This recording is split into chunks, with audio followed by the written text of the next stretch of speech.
Well, welcome everyone to Street Smart Product Manager Live. I'm your host, Shardul. Today we're going to talk about the product management engineering relationship. And to help us navigate it, we have a special guest today, Jen Simpson, who I'll introduce in just a moment. For those of you who are meeting me for the first time, I'm Shardul. I've been around, done a bunch of stuff. You can read the slide. Everything from startups to Fortune 100s and everything in between. I'm the host of this show. I also have a free weekly newsletter that I run. I don't talk about frameworks and methodologies or having a product mindset or any of that stuff. I cut through all of that and focus on down to earth, practical, real world tactics, just the things that I've learned that actually work in over 30 years of doing this. So you can go to streetsmartproductmanager.com and subscribe. So with that, today in today's episode, we're going to talk about the product management engineering relationship. It's an important one, as we all know, but it can be fraught. In fact, sometimes even contentious in a worst case scenario. But there's always some people like to call it about the healthy tension, right? And there's always a little bit of a push and pull. But we want to talk about how we can make it constructive, how we can build trust between the teams. We'll also talk about situations where trust has really broken down, and Jen will share some stories and ideas about how we can rebuild that trust because nobody's going anywhere. We still got to work. We're still all on the same team. So how do we salvage that and move forward? So that's why I've invited Jen today to help us through this conversation. Jen is the owner and CEO of Radiant Ripple Insights. She has over 15 years of experience optimizing teams across Fortune 100, across Fortune 500 companies, nonprofits, and higher education environments. So Jen set out to solve a major problem many companies face today: how product leaders can help their teams move faster by creating sustainable, elevated alignment across product engineering and leadership. And we all know how tricky that can be. She's known for naming what's too often left unsaid. When trust breaks between teams, the ripple effect costs months in delayed releases and leaves people disempowered and confused about organizational priorities and politics, perhaps even as well. Jen is particularly passionate about this topic because she's seen firsthand how broken trust slows delivery, creates frustration, and undermines the most talented PMs even, and wants every team to experience progress without unnecessary friction. She is a certified Scrum professional, Scrum master. She combines hands-on execution with multi-perspective organizational insight to help teams drive decisions forward. She's full of stories, folks, about failed and successful R&D and product development teams. She shared a lot of them with me when we were doing the prep for this episode, and I'm excited about her sharing some of those stories with you today as well. She's seen what's worked and what's not. Outside of work, fun facts, you can find her active in her community, exploring all that San Francisco has to offer, the San Francisco Bay, and caring for her adorable Boston Terrier, Bruno. So that's for all you dog lovers out there. So, Jen, I'm so delighted to have you on the show. Welcome. Thank you so much, Shardul. It's always nice to hear, I feel like that's a lot of accomplishment. And at the end of the day, I'm just a human, right? Like, I do not feel like I am anything special. I come from very humble beginnings. But I'm excited to be here and share my stories and things that I've learned, what things that have worked, things that haven't. And yeah, just show up as a person, right? If I can do it, anyone can do it, is what's kind of repeating in my head right now. Yeah, awesome. I love that. All right, so let's dive in. I know you've got a few things to share, so Yeah, I'll let you. I think I've given you control. You can great. bring up your deck, because I think the key things I think where I'd love to start, and I think where you are planning on starting is we know that the product management engineering relationship is an important one. In an overly simplistic way, we kind of define what needs to be built and why, and they help us figure out the how. But obviously, it's a symbiotic, it's a collaboration, right? But oftentimes trust can break down. So yeah, so I know you're planning to talk about this. Why is the trust important? Mm, Why does it break down even with good intent? And mm. what can we do? And then what we'll do, folks, is that as we go along, pop into the chat, raise your virtual hand with any questions. And then one of the things Jen and I will also do is we want to hear about your challenges that you may have experienced or you are currently experiencing with your engineering teams. And we'll see if we can do some live problem solving to help you guys out. So, Jen, why don't you go ahead and take it away? Sure, yeah. So I'm going to start with probably what you all already know, right? So this is how trust breaks down. We're just taking an elevated look at a typical meeting, right? So we have our table here. It can be virtual or, in person, depending on your work setup. Um, Everyone shows up smiling, right? We're there, ready to go. It's a fresh day. But we are showing up with all of our own opinions, feelings, theories, and experiences, right? Like, I like to state the obvious here. So, uh, there's a name for it, at least termed by some people that wrote a great book, Crucial Conversations, which, just if you need a reading recommendation, Crucial Conversations, Tools for Talking When Stakes Are High, Google it. Um, Highly recommend. But they call this our personal pool of meaning. And so I put a little cloud over these smiley faces because we're all showing up with it right now, right? We have our own context. In the work setting, and because we're talking about this product engineering relationship when trust is low, we need to layer on that level of distrust, right? And when you're not trusting of someone else, you need a little bit of a barrier, right? We build up walls. So we grab our favorite shield, and I intentionally designed this slide to have different shields because they are all, we're all different. But some of these shields are helpful, right? We got the I will protect you and the superhero shield. And, even, I'm a dog lover. So Paw Patrol, I actually have never seen an episode of Paw Patrol. I just know of it. So, anyways, we have these shields. We defend ourselves. But then layer on top of that, this ambiguity of how decisions are made, because I heard from a lot of you, that people that registered attendees, that there's a lot of ambiguity around like who's driving the bus, who's really owning this. So that's when this can really exacerbate things, and then all of a sudden these smiley faces are no longer smiley faces. Although you got one person being silly down here with their tongue sticking out, you have someone with fangs, because sometimes even with your good intention, like that, you're just in a meeting and all of a sudden, I'm sure it's happened to me, I'm sure it's happened to everyone else on this call. You have this story that you tell yourself and something switches in your brain from I'm okay to I'm not okay anymore. And like fangs. We'll talk a little bit more about this a little bit later. It's alluding to silence and violence. But anyway, some people might call this chaos in a meeting. Others might call it normal. I, for And, one, can call it and normal. yeah, and And Jen, yeah. before you get into the story on the previous slide, I think so. There's a great call out in terms of our own individual personalities, right? Mm, The individual context that we're coming into any kind of discussion. There's also, I found like a cultural element, right? In terms of just the broader culture of the organization. So, for example, I've been in ones where it is generally a very highly collaborative environment, right? So even though we're still coming in with our shields or whatever, but it's generally pretty collaborative.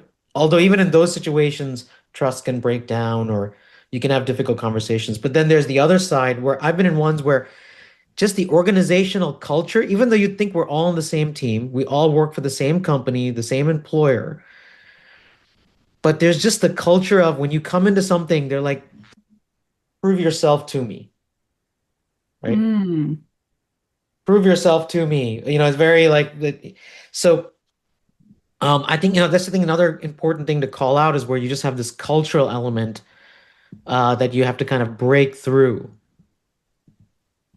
And what is there an example that you have? Like, Yeah, I know what you, I know that sense, but like what's happened? Yeah, what's the story behind that, Shardul? yeah, I mean, it's just like I worked in an organization where everyone was just switched on, super type A personalities. Mm. Just, I think the tone was just kind of set from leadership on down. The original founder of the company was just very like, you know, you had to like just prove yourself. Come. Like I remember one person saying, "Over here, you got to come ready to battle every day." You Mm. know? So it was kind of that. So obviously that's a whole other factor that I just wanted to kind of call out. That is on top of, I think, the things that you are calling out, which is on an individual level. Each person is coming in with their own set of biases, filters, fears, context, whatever it might be. Yeah, and then what to do when, yeah, what's that prove it? What do you do when you need to prove it per se, right? Yeah, And that's how it yeah, yeah. usually is just understanding. I mean, I always go from a place of curiosity, right? Like, well, why is that? Why are we this way? Um, Yeah. Brilliant.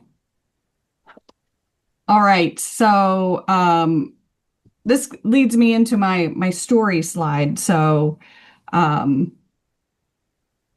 this says that I've been in this situation where scene set here, just a regular day in the office. We're on a team that is somewhat new. I'm somewhat new to the organization. This is a time when I was Scrum Mastering. It was actually my first year. And the product owner ended the meeting for all, right? We didn't know that at the time, but we're on this Zoom meeting and all of a sudden the meeting ends and I thought this and others I later found out like, oh, we just thought, oops, like so the product owner was based in Germany, right? Like maybe his power went out or internet, it happens. But we all rejoined the meeting and it became clear that everyone rejoined except the product owner. And so it was like, Right. ooh.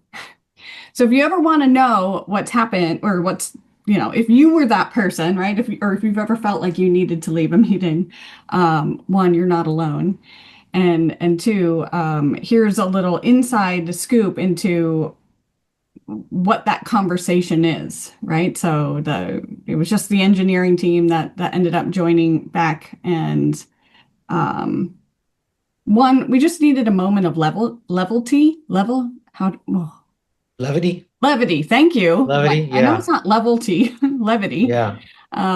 And so we were just like, oh man, like we really struck a nerve here.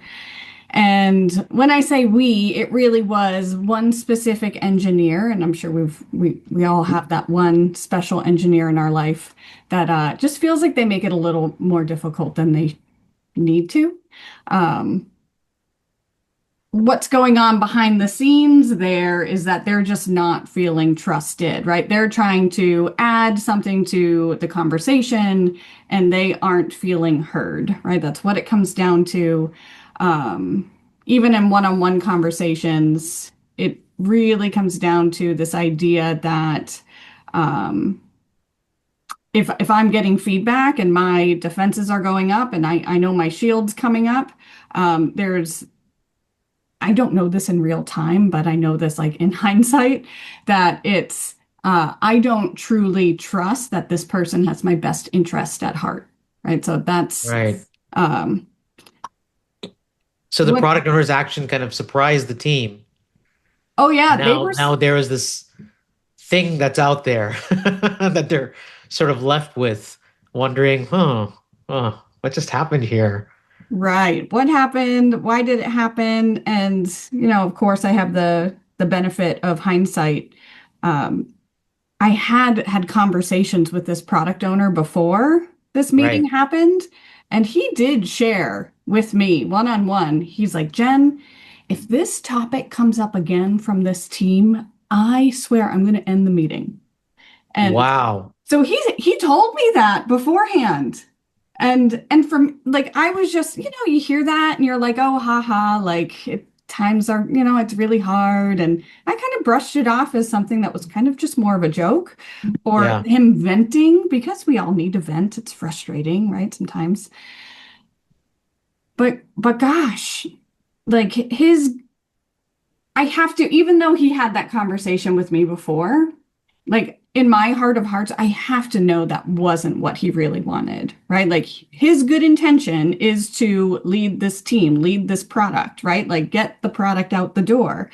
But that's, like just shows like we can be triggered in a certain way where it just is like, even though you're like, yes, you want this product to succeed, switch. Yeah. Yeah. So, I know some of the things we talked about and that you're planning to get to is creating. So you mentioned that silence versus violence, which I think Mhm. is a great metaphor, which we should get to. And then, yeah, the shared pool of meaning. Let's talk about that. How do you do that? Yeah, so this is, and Shardul, I think you were alluding to this a little bit a few moments ago, or even maybe I said it. So the engineer was trying to add his personal pool of meaning into this shared pool of meaning. So here we are, different context, different meeting. It's a little lighter vibe here, but I just needed a pool picture, right? So let's pretend we're in a work meeting. It's a work conference, right? Yeah. But anyway, so we're here again. We have our personal pool of meaning in our clouds. Um, High trust leaders make it safe for people to add their personal pool of meaning into the shared pool. So we have that's at the foundation, that's what we're trying to do, right? Like when we're working with engineering, we're trying to lead the conversation to a place where you can share, like, here's the customer business case, here's where we're going to make a lot of money, right? I have this great idea, we've heard it from our customers. And then engineering often hears this great idea and like they take it and they're like, okay, well, in order to get it done, we need to do this, this, and this. They start scoping it out. They start thinking of resources, what they need. And so that's needed to enter. Everything is needed, and it needs to be added to this pool of meaning in order to have a fruitful conversation or to get to that co-development type relationship that we're all looking for. Yeah, I've definitely experienced that where you come in and you're excited, you're trying to explain to them essentially the what and the why. Hmm. Hey folks, here's what I'm hearing from customers. Here's what we need to do to help solve their problem. And, understandably, because they're engineers and I was formerly an engineer, they can immediately start getting into, okay, great. How do we go about solving that? Right? So they start getting into the implementation details, even in their head, even if they're not saying it out loud. And of course, that means then you immediately start getting into identifying all the problems and potential obstacles and the roadblocks. And so then when they start talking, they start raising those issues, which I know when I was a young boy product manager, um, I would mistakenly interpret that immediately as, wait, you're not getting it. Why are you not on board? You're just coming up with problems. Don't you get it? Like this will really help our customers, or this will help the business. Although that may not be actually what they're saying. They're just already like, in fact, I remember one engineering leader once told me, Shardul, I get it. I got it. I got it in the first 30 seconds. Right? I didn't need more detail. My mind then just went to like, okay, how do we start solving this thing? And that's what I was then articulating. Right? But you took it as me putting up my hand and saying essentially no, and that's not what I was doing. That was kind of a light bulb moment for me. I would even go as far to apply it to this analogy here. You were in two different pools, Yeah. right? Like in order, you needed the tide to rise a little bit for those waters to meet. Yeah, totally. All right. So now that we've got those out of the way, spotting this. So, how do you spot when there is distrust in the meeting? And I tell you, knowing this, you all showing up and hearing these words are going to set you apart from other product managers and other leaders in your organization. So, just a tip of the hat, a round of applause to everyone for just being here. Um, Silence versus violence. And this is, you, I want to frame this for you all to kind of internalize it for yourself because we all do this. We have our go-to ways, but then we also, if we're pushed to a certain point, and our stress level has risen, sometimes we switch, right? So I have a little note here. My go-to is under the silence side of things, right? When I'm feeling disrespected in a meeting, I shut down, right? I do not, I'm like, nope, I zip it and I just kind of stew in my own thoughts. And I'm like, fine, I'm not going to share my thoughts because you don't deserve them.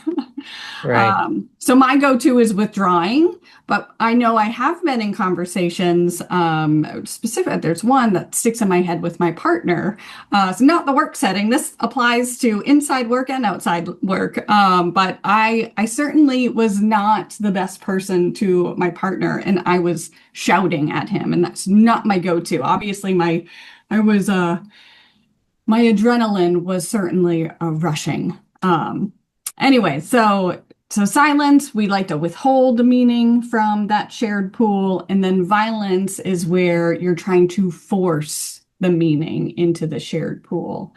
Um, so I think yeah, there's a great point there you made, Jen, about recognizing our own emotional reactions, right? Because that can happen pretty quickly where right, it can happen pretty quickly where before we know it, we're just responding in a way, and then after the fact, we're like, boy, maybe I shouldn't have been as hard or sensitive or whatever in that moment. I could have handled it better, but in the moment, you can kind of feel that anger, adrenaline. frustration rise, and before it sort of starts in the gut, right, and then starts rising, and then gets to the head, and then you feel hot, and then now you are responding. And I really like this. It's sort of like fight or flight, right? Exactly. So you can either like just clam up and be like, you know what, I'm so annoyed, I'm just not going to say anything,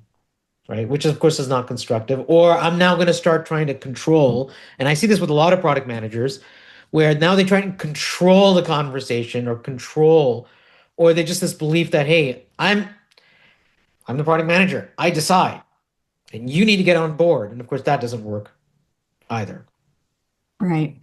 And the trick is this is all very easy for us to talk about right now because we are not in a dialogue that is causing us to be a certain way. So this is one of those things that's all very easier said than done. So just want to put that out there. And it is, yeah, it's something that we do and it's something others do. But now that you know, one, you can recognize within yourself, either in the moment, but most likely afterwards, you're going to be like, oh my goodness, I had a silence mode, or oh my goodness, I had a violent mode.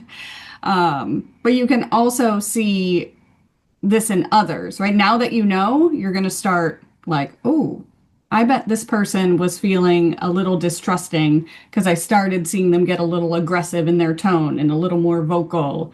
So, Yeah. Yeah. I see there's a hand raised. yeah. Juan. Hey, Hey, Juan, man. buddy. How you How you doing, doing? man? Yeah. Well, go ahead, man. I What's was, your yeah, I was gonna make a comment in it. I've been in that situation in the past, and I've taken like the tract of I take a step back and I focus in on the person and let them know that I hear them. Okay, you have the floor, and try to repair or get them to calm down and let them know I do hear what you have to say. What you have to say is important to me and the rest of the team.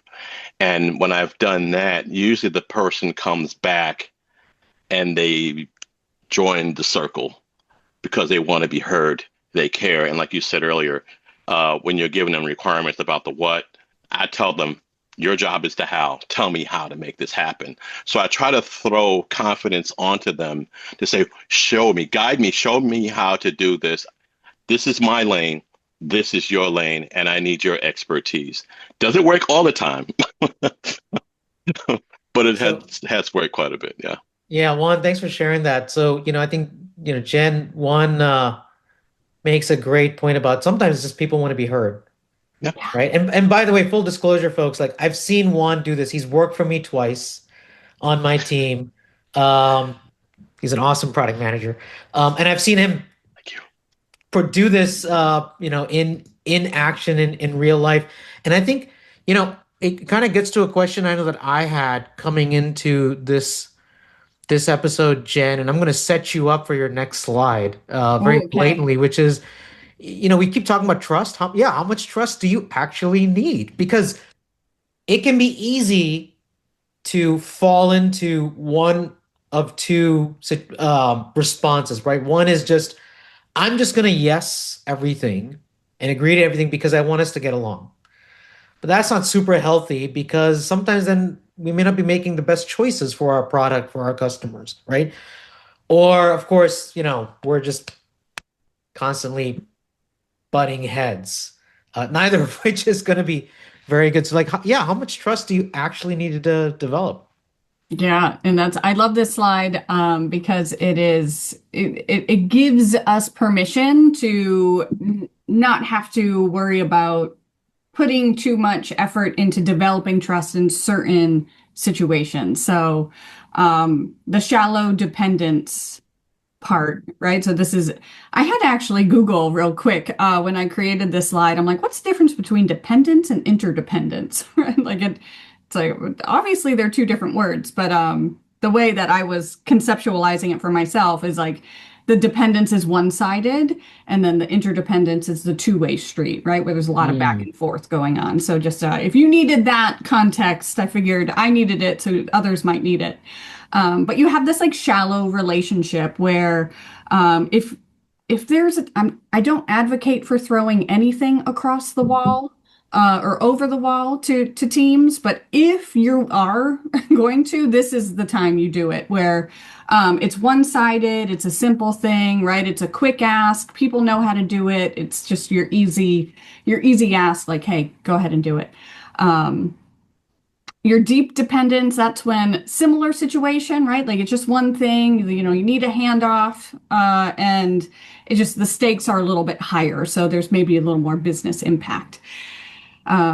The shallow interdependence, I'm going to throw it out there that this is your typical roadmap, right? Like this, you optimize the best roadmap ever, right? I'm going to say shallow because we know, I don't want to call us shallow. You all do deep work. But it's shallow in the term of that it's like something that we already know how to do, right? We all know roadmaps. We know like, okay, here are the steps. It's laid out and, of course they change and whatnot. But I was like, oh, I'm going to put roadmaps in the shallow interdependence matrix box and then advocate. I'm going to assert that deep interdependence is really about that co-creating the product together with engineering, right? I think we often are in the shallow interdependence land where it's more of that one-sided, right? Like, okay, here we go. We're like, here's the what and here's what we need to do. How are you going to do it? Right? Everything what we're already talking about. But is the deep interdependence is where that challenge can come out of like, oh, well, what do you think about this? Is this, you can actually lean on your engineering team to help them elevate your understanding of not just the product, but they might have some ideas on how to inform the customer workflow or just the product itself for the customer, the user experience. So it yeah, depends, right? That's the classic response. yeah. So I know you got one more slide, and then I want to get to some questions and some challenges that people had shared when they registered. Yeah, so real quick, making decisions explicit. I know this is something I could spend too much time on this slide, so Shardul, feel free to cut me off. Um, I'm going to advocate that sometimes command is appropriate to take with decision making, consulting is appropriate, voting, and consensus. I love the fact that command if you we hear command and we think, oh, command and control, right? Like this is not necessarily the best work environment. Because when it's at its worst, when there's low level of trust in the organization or on your team, it can feel like micromanagement. But if you genuinely, honestly trust the person making the call, this saves so much time. Right? Like if you think about it, right? If you had someone you fully, completely trusted and they were making the decisions and calling the shots, it's like, okay, I need you to do this. And you're like, all right, let me get it done. And you know, other people are working in the background as well. I just love putting that mental hat on of like, oh, commanding can actually be a good thing. Because I often think it's more of the micromanagement. Anyway, that's how I feel. Maybe that tells me a little bit about my own personality of, oh, maybe I have some low trust here. All right, other ways of making decisions. We got the consult. This is often confused with consensus. So this is Right. something that I've seen. So this is one of those things where you really need to be explicit of like, I just need to get everyone's ideas, thoughts in order to make the best decision. But just before you even start having these conversations, especially with your engineers, tell them that it's a consult, not a consensus. Right. Yep. Yeah. Yeah. No. Sure. Yep. Yeah. Yeah. It's happened. Yeah. All right. Voting is great. Only use the voting method when everyone agrees on the decision, right? If you're going to vote and it's going to be a decision that someone's going to have be upset about, that's not, you do need to take the time and go into consensus mode. Consensus is great because you talk until everyone agrees, but it can be a complete waste of time at the same time, right? And it's so that you can follow, you just be in that circular conversation where you're talking about the same thing. And in that case, you need to take a dip into the pool. Or I was talking to my partner about this yesterday, maybe get some help. Ask for help. Get a facilitator in the conversation. If anyone has a scrum master on their team or in their organization, even if they don't work with your team, scrum masters love to help. Nothing would make their heart happier than you pinging them like, hey, I know you don't work with my team, but I'd really love your opinion. Really love to get your help on this. So I wanted to put that plug in for Scrum Masters because, well, I am one. I think there's a good point on the consensus part where I've seen a lot of sort of newer product managers, junior product managers in particular, do this where there's they pursue a consensus approach to prioritize the roadmap or the backlog. So let's all kind of vote, or let's all kind of agree on what the priorities are. And I would tell them, well, no, you're the product manager.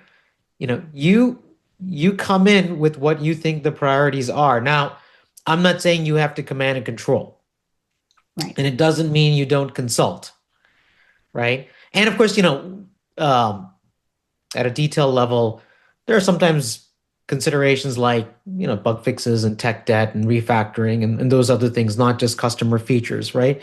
But I think there's an important point here about you need to, like when it comes to like this prioritization, you need to own the prioritization. You're the one who's going to be held accountable for it. But then, like the title of your slide says, make your decisions explicit. Explain why. why are you proposing that, hey, this is what we should be working on next? Because it helps customers in this way, it helps moves the bit, excuse me, helps move the business forward in a certain way, those sort of things. So I think the really good communicators, and I know you mentioned one book, there's lots of good books on this. They're it's a skill, right? Where you can come in with a point of view, and certainly as a product manager, you should come in with a point of view, but you can still do it in a way in which you are inviting comment, um, consultation, hey, share your opinions, your views, your thoughts on this. I think like Juan was pointing out also when it comes to like, hey, how do we now go about solving this, right? Let's brainstorm ideas. What ideas that you guys have? So I think that's a really important point to make here. Absolutely. Yeah, I think of, and this might be a not great example, but I think of the change my mind table, or if we're all familiar with that, where there's someone on a college campus and they say, change my mind. Where, Right. I mean, there's, I guess, not sure if they're really trying to change their mind. You need to be open, right? You need to be, and sometimes, Yeah, that's like I've already got a hard opinion. So you need to exactly. basically talk me off the ledge. And I don't know if that's actually like a dialogue or a conversation, right? Exactly. Right. Yeah. Um, So that might not be the best example for me to throw out there. yeah. So Jen, this is great. I think this is a good setup. Let's go to a few more questions that I see in the chat. And also, I want to share some of the challenges that folks shared when they registered. And of course, we'll also open mic it and folks can share live any challenges. So um, Dipayan was first, so he gets first dibs. He has an interesting question. What top three tactical things would you advise a product leader to not do when Ooh. starting a new position to hamper trust building with their engineering counterparts? And conversely, what top three tactical things to always do to swiftly pave the way for building long-term sustainable trust? So Jen, you've been kind of both sides of this coin, right? On Ah. the product side and the Scrum Master side. What are like what would you say are like the no-nos and what are the yes yeses No in building that nos. off the bat? Yep. And what I'm about to say is probably not going to be revolutionary, right? It's all very basic, because that's at the crux of it. We're all human, right? So you're gonna be like, oh, duh. Um, don't ask questions, right? So make sure you're asking questions. You need context. Um, don't think you know everything, because sometimes we like to think we do. Again, speaking from personal experience. And then, ooh, those are my top two. Yeah, what should you do? Let's get into that. Right. So asking questions, being curious, starting from a place of curiosity. And I know that late last year, Shardul, you had, I think Sam Greenwood is his name, but you have Yep. he did a great session on curiosity. So if you need help on like how to really channel that inner curiosity, go back and watch that replay. I love that one. And just treating people like human, right? Just we're all fallible, right? So reminding yourself that we all make mistakes and that's okay. I think what I'd add is, especially if you're coming in to a new role, what you don't want to do is, unless you are specifically empowered as such, don't come in as a bull in a china shop saying, "Listen, I know the way to do this. This is the way we should be doing it. Why are you all doing it this way? This makes no sense." Right? Or I just get to decide. The one caveat to that is that if you have been explicitly hired and empowered to shake up the system, right? And so you've got somebody above who's willing to protect you, right? Um, but other than that, yeah, I mean, Jen is absolutely right. You want to come in, it's the classic 30, 60, 90-day plan, right? Come in, ask a lot of questions, try and understand how are they doing things? Why are they doing things the way they're doing? There could be good reasons for it, right? And then one of the things that I try and do is see if I can find low-hanging fruit. So I sometimes ask the team, where do you see the problems? So I may have heard from leadership, for example, oh, we see the problems are these. And then I talk to the engineering team, and they either have a similar view or a completely different view. Now that's interesting information, right? That I can do something with. And then that can help identify some small wins in the beginning. That, oh, you know what? We're struggling with there was one situation I came in and there was generally some complaining about the clarity of requirements, right? And so that was I was like, that's a pretty low-hanging fruit, easy thing to solve right off the bat. And I just worked with the product managers to say, okay, how can we refine the requirements so that we can make the engineer's job life a little bit easier. Just a couple of, I just wanted to add, if it's okay, uh, to both of your points. Jen made a point about like we're all human, asked, and you said about asking them what they think about stuff. But one thing I always do before I get into anything, I get to know every one of my team members. Who you are, where you're from, how many children you have, and I exchange as well. I tell them about myself, and that once you, I think, establish that really uh, collaborative, friendly space, it helps everything else after that come together because you develop that trust. I've shared with you about where I'm from, where I went to school, maybe some struggles I've had in life, and it really helps the team really come together to the mission when you get ready to start doing requirements and all those type of things. It makes a big, big, big difference. So I'll just add Yeah, that. that's a Yeah. great point, Juan. And one thing that I would be remiss if I didn't say Mhm. is team agreement. Oh my goodness, right? Shardul, in my intro, you said something about how I state the obvious or alluded to that, right? And I say those words a lot in my day-to-day work. I'm like, let me state the obvious here. And one of the things that I found worked really well with a team that I still stay in contact with, um, we just did a team agreement, right? We asked some very simple or I facilitated this. I and so it was just questions like, when we're on a Zoom call, are we on cameras or are we off cameras? When I send an email, what's the general expectation? How quickly do we expect each other to respond? If it's a Teams or a Slack message, whatever your IM option is, how quickly are we expecting? It's not to say that we have to adhere to everything. Like, oh my goodness, it's been like 2 hours and I didn't respond to that Teams message. But just knowing the general expectations, I have found makes things super crystal clear, right? It's just like, okay, this is just what we internally expect of each other.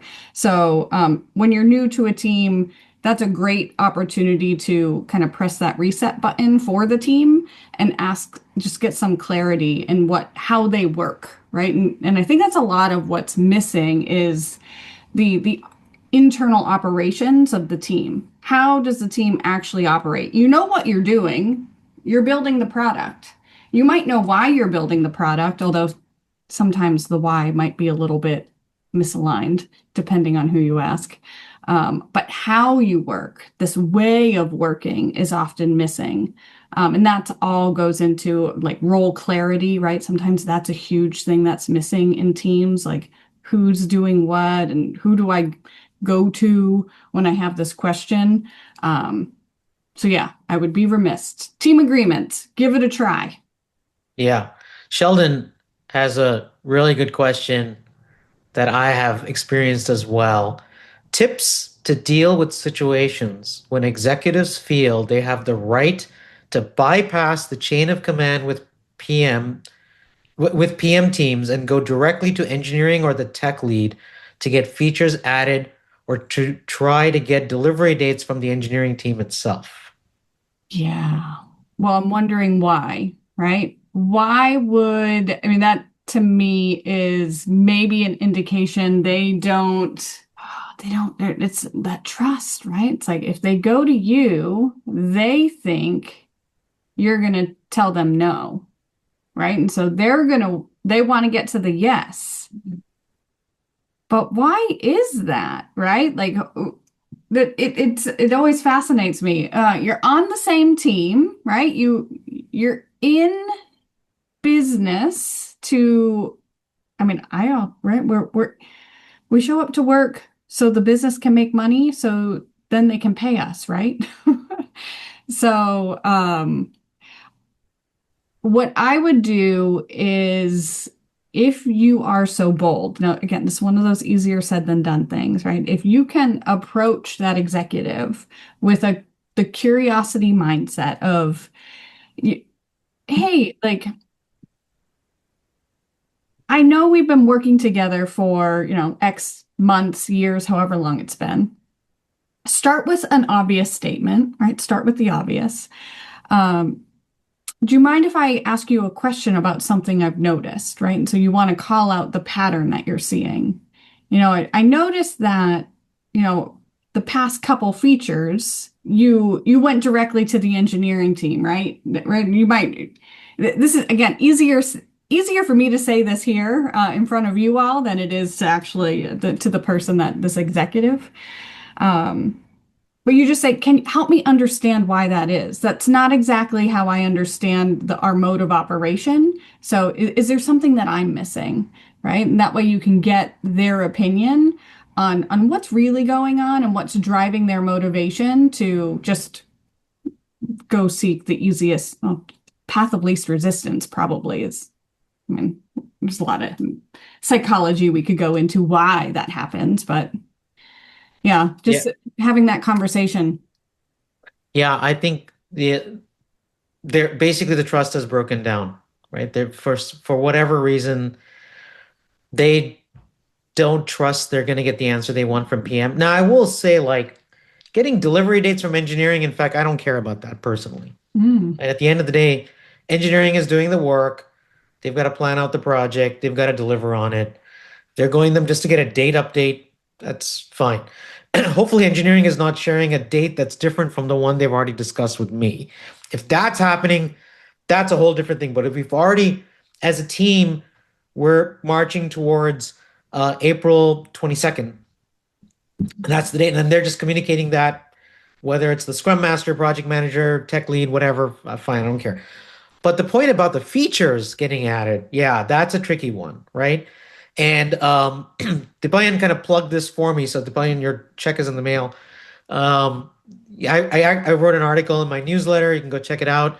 Where I actually experienced this, where a CEO came to me about adding a feature that he needed like ASAP, and I gave basically the wrong answer, an answer he didn't like, and he just literally bypassed me, went straight to the CTO, and guess what? It got done, right?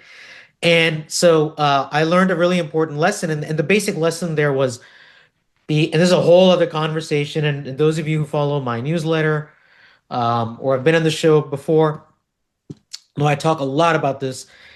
My answer was all tech, process speak, all that kind of product speak. It was not couched in understanding the business, right? Mm-hmm. And explaining the potential trade-offs and trying to work with that executive. But I think that's also a great piece of advice, Jen. Like, ask them, like, hey, listen, I've noticed this. Right, that's Why is that? the feature, right? Well, and there's also sometimes I've even asked, like, are you asking me this or are you telling me this, right? Because my response is going to be different, right? If you're asking my opinion, then here's my opinion. But if you're telling me to do this, then okay, let's figure out a way to get that done. So that's again, stating the obvious, right? I've been so bold to say, is this an ask or is this a tell? Yeah. Folks, what challenges do you currently face or have you faced with your engineering teams? Feel free to, again, you don't have to share anything confidential. You don't have to share names, but have you been in certain situations? And we'll see if Jen and I can help you problem solve them, or how did you go about solving it? Yeah, Shardul, I'm realizing I didn't share the worst of the worst stories that I've had of we were chatting yesterday or the other day prepping for the call, and you're like, oh, I might ask you, like, what's the worst you've seen? Yeah, and the worst I've seen is when it was actually an engineer got fired So yeah, Shardul, you at the top, you said something like, "Oh, we all have to work with each other. We're not going anywhere." And I kind of giggled inside my head because I was like, "Oh, or sometimes we do go somewhere." So the situation was just a regular old backlog refinement meeting, and that one engineer that I talked about was at work, and he just somehow a topic came up about a feature he didn't understand, or he was really wanted it to go a different direction, right?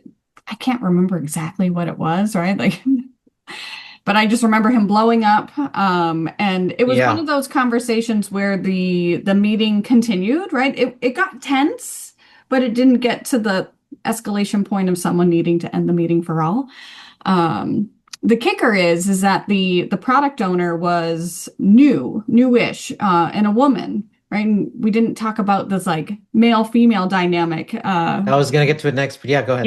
Yeah. So, anyway, so it was a little bit tense, right? I knew it was tense. It was, I'm sure I like facilitated the conversation, right? The meeting continued, but, I knew it was tense enough for me to check in with the product owner, right? This, especially she's new, and I was like, "How are you feeling?" Like that was a little bit rough. It was tense, but she was fine, right? She knows this engineer, right? She knows how he can be. She knows that he's coming from a place where he's just trying to make the product better, right? So she had a very healthy disposition there.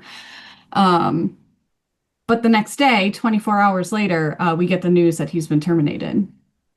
And I mean, I don't know the details, right? When someone's terminated, you don't need to know. But I can only assume that there was this other person, this other digital product owner was his title, but he sat in and really wallflowered most of the time.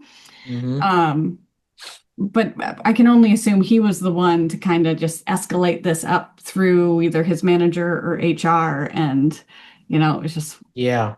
it happened. So, Well, so yeah, I mean that's unfortunate. So let's spend a few minutes on this. And so I know this is a sensitive topic, but I think it's an incredibly important one. And I've certainly seen this firsthand.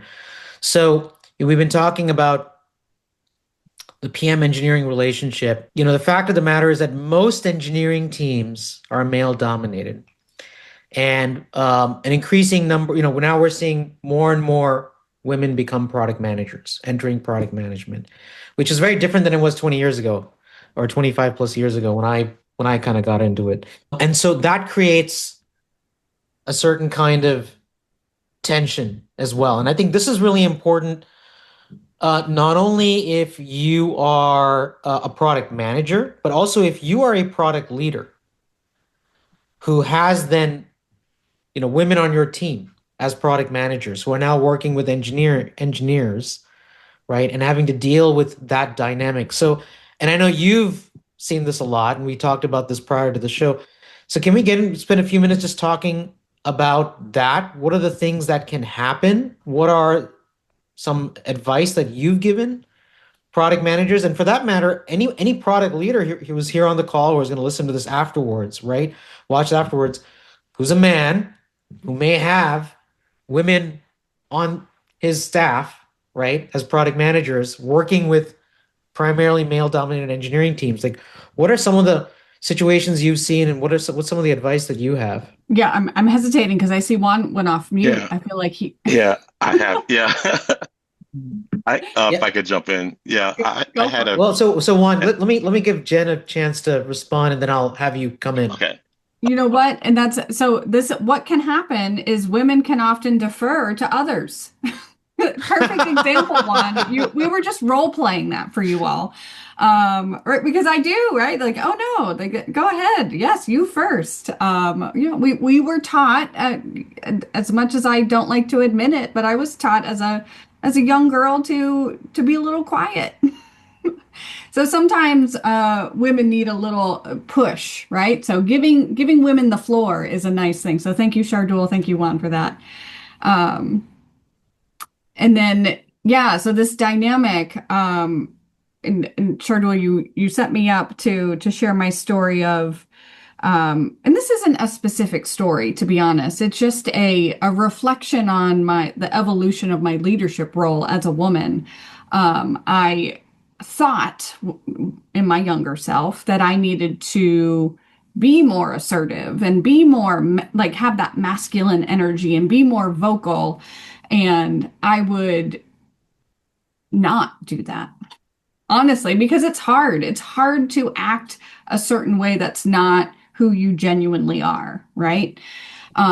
So what I've learned is that it is okay to not adopt this role, right? This masculine stereotype that I would take on, and just show up as myself. And just a tip of the hat to my mentor, who had this is like one of those behind closed doors kind of conversation, where he's told me, like, Jen, no one's expecting you to take on this extra authoritative, right? Like vocal role that men usually take.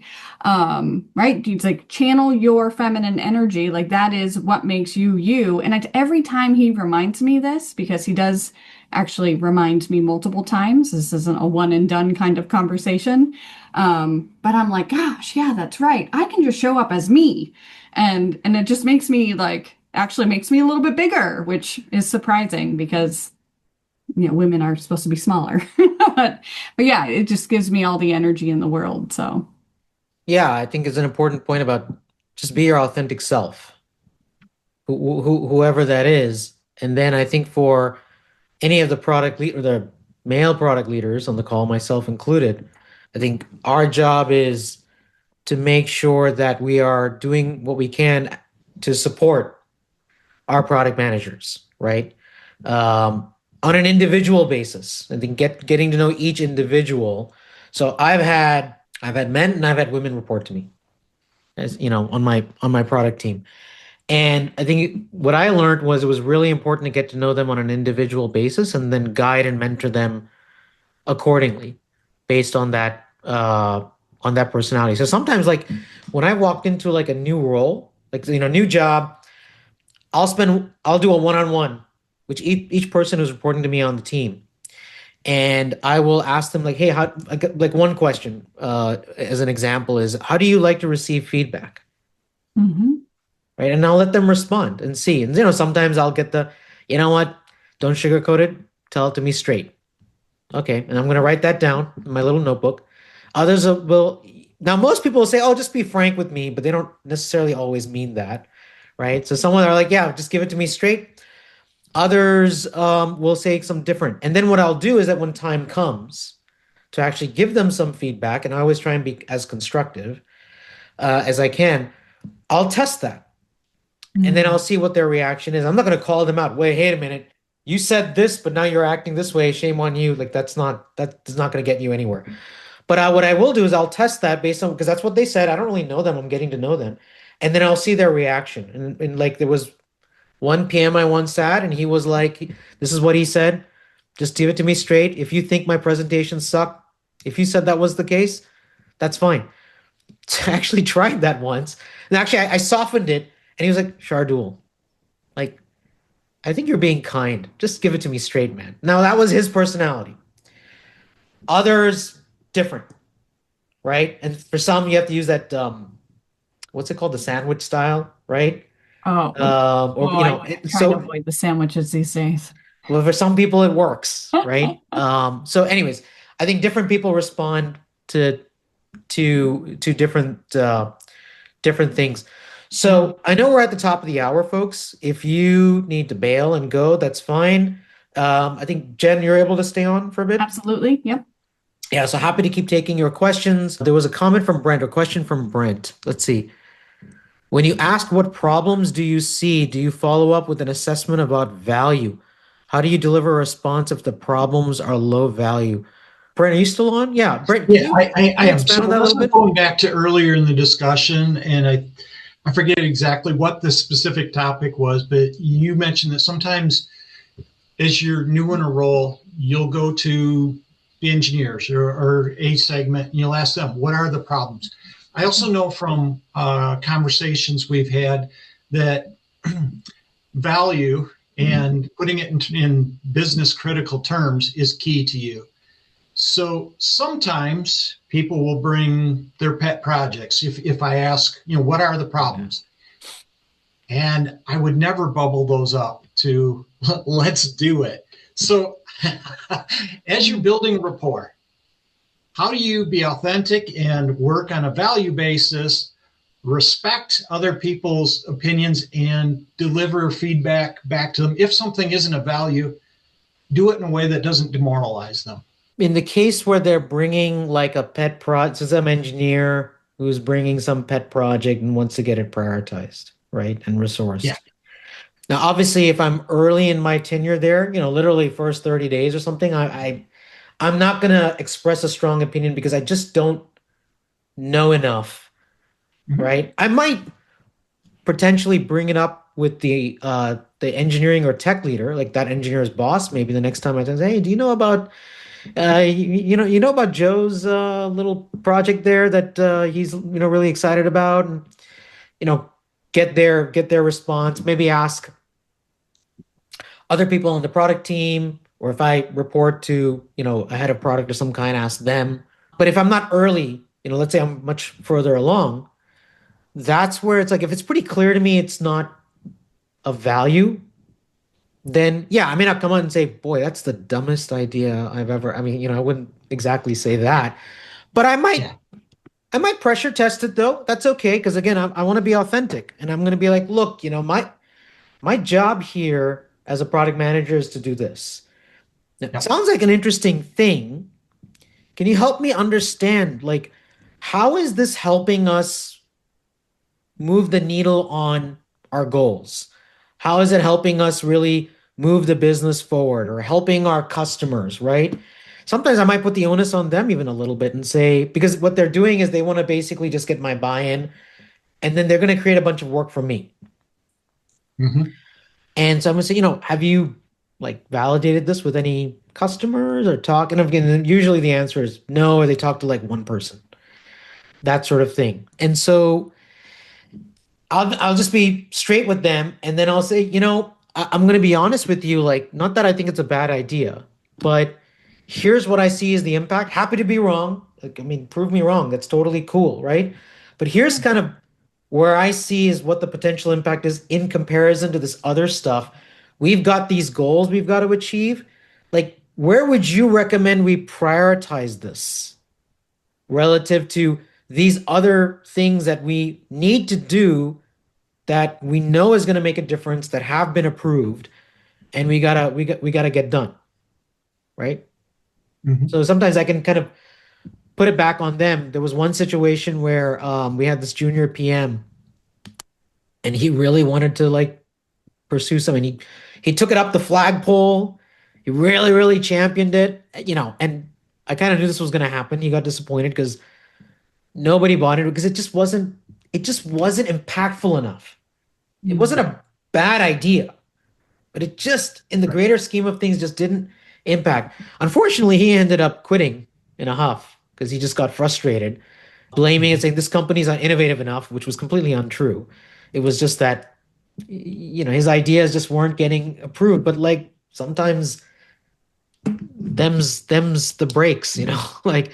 So anyways, that's kind of at least what I've done in the past. But in fairness, if it's a truly good idea, sometimes the value is pretty clear, then I'd be really happy to partner with them to say, yeah, like, I think I'll help you champion this, get it right, or even work on, let's do this. Do you think you could put together a quick prototype or something like, the next leadership meeting we have, the next planning meeting we have, you know what, I'll carve out 5 minutes on the agenda. You come in and showcase this, like a prototype of some kind, right? And sometimes they even appreciate that. Yeah, the one thing I would add in, Brent, especially if you're going to deny the pet projects, right? You're just like, no, this isn't worth the time of day. Remember, make it explicit, state the obvious. and just tell them that it's not, the validation isn't there, right? You don't see the use case. And then, as Shardul mentioned, right? Yeah, what am I missing, right? Like I would always like, here's how I stand, right? Here's what I'm seeing from my point of view. Is there anything I'm missing here? But yeah, making sure you're clear, and that it's a lot of organizations that I've worked at don't have that clear governance, right? Like who makes the decision and why, sometimes is murky for people. So if they just know that they might have those questions in the back of their head. You might say no, and it might make sense to you. But maybe if you have some insight into sharing like how that decision's actually made, it can really pay off and build a lot of credibility, some trust along the way. On that point about like who makes the decisions, like I was in a situation where I was working at a startup, a growth company. One of the founders, the CTO was one of the founders. Okay. So, super easy for the engineers to go to the CTO straight, get his buy-in, get things prioritized. So at the end of the day, look, I just had to put my big boy pants on, quite frankly, and just understand that, you know what? He is a key decision maker. He's going to get to decide because he's one of the co-founders, right? It just is what it is for now. But that said, doesn't mean I have to give up my agency. So if I don't agree with prioritizing that particular thing that engineer is proposing, I'll state my case. I may not win all the battles. I may not win, but and again, I will back it up. I've got to do my job. I'll back it up with customer insight, with an understanding of the business, what we're trying to do, and state the case from that standpoint, and a knowledge of the roadmap and why the roadmap is prioritized the way it is.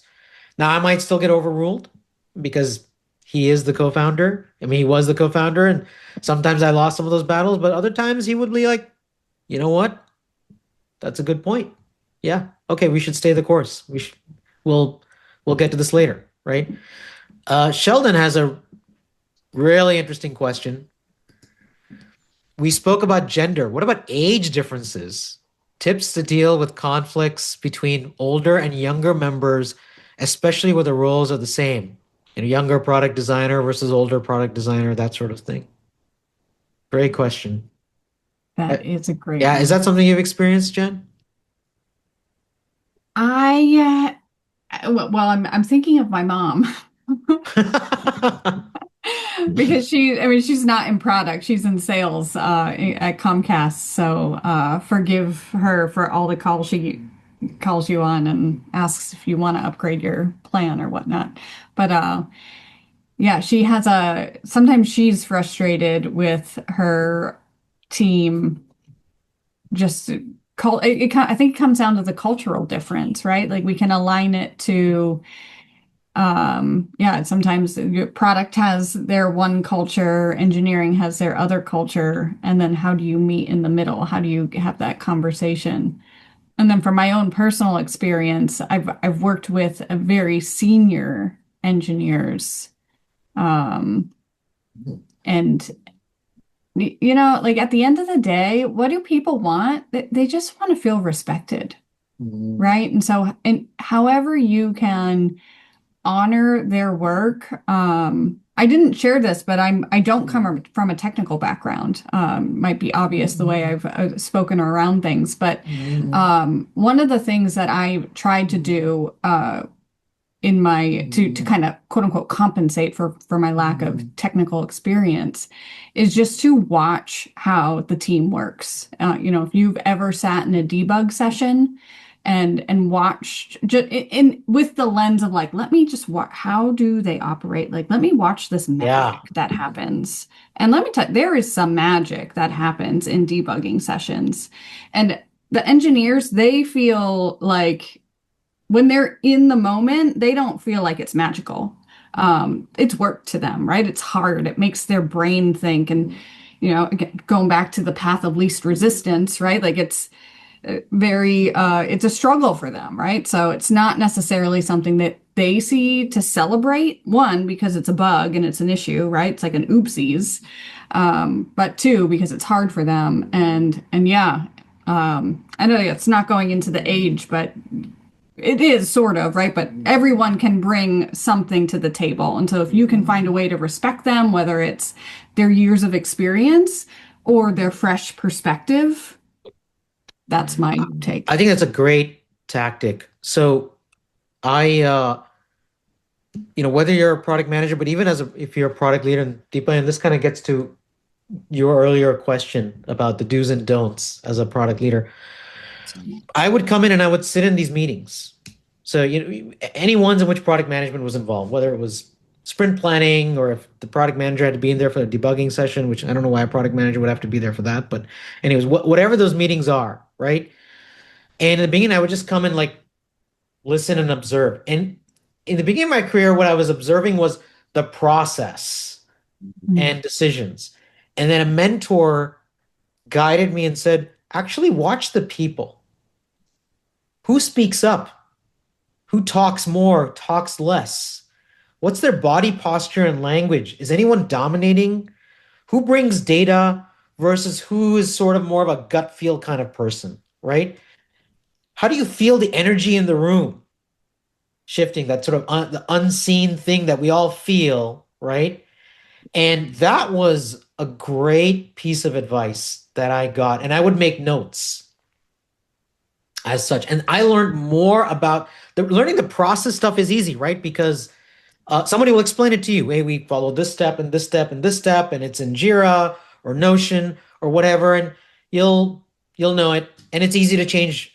I don't want to trivialize it. It can be tricky, but you can change the steps of a process, so you can process. But people is different.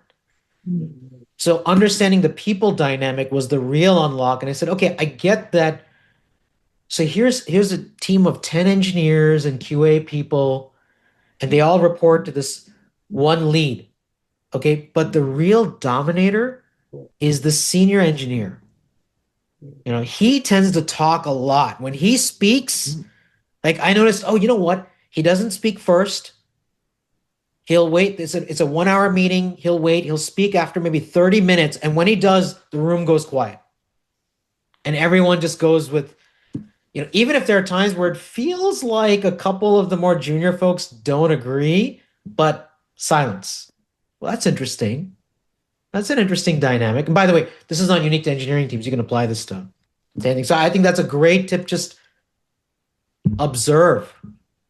For sure. I love that. And so just in that example, Shardul, that engineer is, he must intentionally know that he has strong opinions and that his opinions can influence others.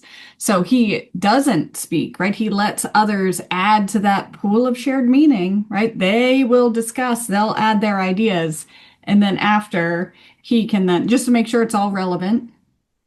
And then, then once he shares, he can, I mean, not to say he sways, right, their opinion, but he intentionally holds back because he knows the power that he has.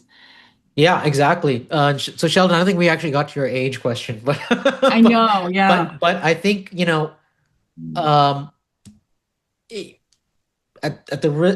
not to get into stereotypes and all, younger folks tend to have a lot more energy, but they may lack experience. Sometimes maturity, right? Just because they just haven't physically lived that long. So versus those who are older, I'm in a situation where pretty much every team I'm in, I'm one of the eldest. So at this point, but they're more experienced. One would hope more mature, but that's not always the case. But at the same time, sometimes they can be a bit stuck in their ways, right? This is just, I've been at this company for 15 years or 20 years, and this is just the way we do it. And I have a position of authority and power, right? And they want to preserve that. So, I'm not saying this is the answer, but my approach is to add to the what Jen has been saying: observation, respecting people. Everyone wants to feel respected. Everyone wants to feel heard. Again, as a product manager, my job is to make sure I am crystal clear as much as I can be on our customers and our business goals, right? What is the business model behind the product? What is the market we're going after? What's our go-to-market motion? What are our goals? How does the P&L for the product work? So young, old, man, woman, up, down, tall, short, I'm short, maybe you're tall, whatever it is, right? I go back on that and say, look, if we can all align on this is the goal, if we don't agree on that, then look, that's a whole other conversation. Let's first align on that. That's the goal. But once we're aligned on that, I can use that then to try and parse through any kind of disagreements or conflicts, because it could be that maybe the younger, like in your example, the younger product designer, frankly, they just have a better idea to solve the problem, right? And then we should, and again, none of them may report to me, so that's where I could have maybe a conversation uh, with the engineering leader they report to, for example, or in your case with the designer, the design lead, and say, hey, listen, I've just noticed this tension between these two people. I don't know if you're aware of it, um, but just want to let you know here, and then try and keep it constructive and objective. I'm bringing it up because here's where it's impeding our ability to deliver on our customer commitments, right? How can we? They don't report to me, so I can't I can't arbitrate, but I'm just making you aware. What can we do, right? And usually 9 times out of 10, I've found like they're like, yeah, I know, I'm aware. We're trying to work through it. Okay, got it, right? Hey, if there's anything I can do, let me know. But just want to make you aware of that, right? Dennis has a question. With all these AI tools coming in, what is your take whether the relationship between product and engineering is going to improve or go worse? You want to talk a little bit more about what you mean by that, Dennis? Yeah, I'm still here, Shardul. Just with all these, I mean, firstly, let me just say that probably this is just a coincidence that we're talking this. I mean, lately it has been the same, all these conversations, the trust, engineering. And I think when I was registering, I did put in some of the stuff in there. I don't know if you can see that. What I meant to say is, even today as well, we were talking about Claude and all stuff like that. Now, you feel that both the parties, the engineering and the product, are equally now capable to do certain things, right? I mean, like product, there's a lot of talks about vibe coding and blah blah blah, all those things happening. Right. And in one case, you can say, okay, I can go do this. Some customer comes in, puts in a request. I make a prototype. I'm ready. Okay, now I can go. Now, engineering can also do that, but engineering is also kind of feeling worried in certain terms that will my job be taken away, right? So there could be a reason for a friction as well. If as a product I go to engineering as well. So if I mean, again, it's about how I manage or how I handle that situation. Maybe if the engineering does not respond the way I would expect them to respond, it should not be a feeling to the engineering guy, hey, you're just here for next few days. I got Claude in my hand. I could do whatever I want, right? So in that context, how do you think so in the coming days, how is it going to, is it going to improve, get worse? How is it going to be? If I could put it right across what I meant to say. I'm going to chime in here and just say I see it going, well, I can see it going both ways. One where it's good because product gets a sense of what it's like for that iterative development and like to try something, right? It's like, oh yeah, like, oh, I can do this. And like to code something up is pretty powerful, right? Like you can really make software do a lot of cool stuff. So you get a kind of an inside scoop into what it's like. But I was just on Monday, I had lunch with some engineers, and they couldn't stop talking about how they think software development's going to go away. So I can see them being very their shield, it grew a little bit with all this, right? So to just know that they might be feeling a little extra defensive these days. So in that case, like the relationship could sour a little bit, could get a little worse because they are feeling a little more defensive. So, but yeah, I think you answered your own question there of like, well, it just depends on how you handle it, right? And so, yeah, I think I don't know about improve or worse, but it's definitely how's it gonna going to change? yeah, it's gonna evolve. I mean, this is This is a disruption in the marketplace. I was talking to a company just earlier this week. This company is pivoting their entire business model. They used to be in staff augmentation. I'm sorry, Mm. offshore staff augmentation, which their business is getting disrupted because their clients don't need as many engineering staff, right? Even with the cost savings of offshore development. So they're kind of pivoting into something else. I mean, I think it's going to take probably. I don't have an easy answer for you, Dennis, because I think it's going to take another couple of years for this to shake out as each company then decides based on its business model, based upon its culture, based upon the decisions that its leadership is going to take, right? Like, what do they want to do? That's really what this is going to come down to, right? What I'm not on board with is product managers essentially becoming engineers, right? That's just a fundamental misunderstanding of what the role is. I think so. This doesn't exactly answer your question, but I will say that I think, and I've been on record because I've posted this on LinkedIn many times, going back over a year, that this is a massive opportunity for product management and for product managers, right? Because you double down on the things that actually produce value, which is customer insight, understanding your business fluency, the go-to-market motion, all those things, right, are that much more important. The capacity constraints that used to exist with engineering now are very quickly just getting dismantled. And so that means that whereas that used to be the constraint in the product development funnel, now the constraint is being able to make good decisions, being able to make investable bets. And that is exactly where product management was originally designed to help with. We got, I think, a little distracted over the last 10, 15 years into more delivery mode role. But that's where we can help, assessing those trade-offs, deciding where do we make these bets, right? What do we work on next and why? And then also, how can we quickly test and validate ideas?